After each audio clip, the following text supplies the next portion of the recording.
Sharon and George Pratt talk about hurricanes, when to stay and when to leave. They were interviewed by Sandi Garrison on June 16, 2014. We put up our shutters, cut everything off, and get in the car and leave. We don't like to stay during hurricanes.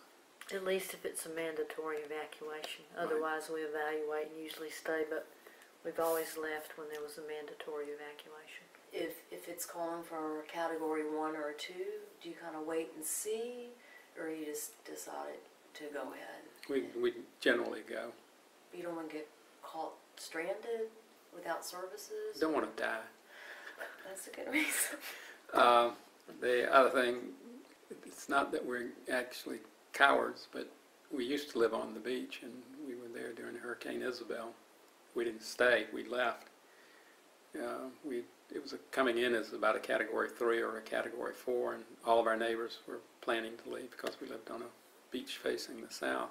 So Sharon and I packed up and left, and then we called back to tell our neighbors that the roads were clear and it was a good time to leave. And they said, oh, it's dropped down to a Category 2, and we're going to stay.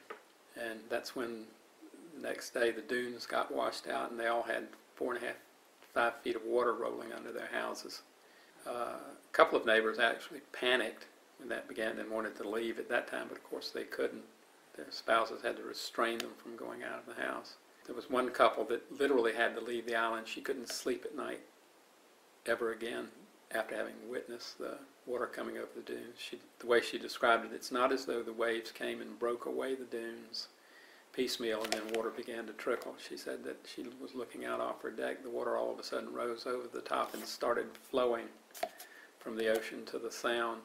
And by the time she ran around the house to look out the other side, it had already gone under the house and was on its way to the sound. I guess it's this, if you live in a place for 10 or 15 years and it seems to be a stable place, and then you see it acting up in the worst possible way, you can never get that out of your mind. And she literally couldn't sleep at night. They had to sell their house and move because of the experience. I didn't want that to happen to me.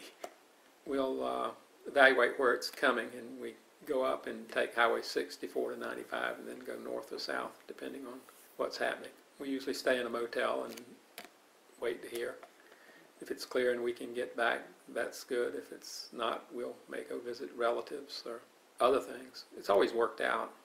But lately, the problem is that the roads usually cut off and you have to wait for them to establish ferry service. And so it's harder and harder to get back on the island if, in fact, you do leave. But there's nothing here that I think is worth my life. If the house gets destroyed, I carry my insurance papers with me.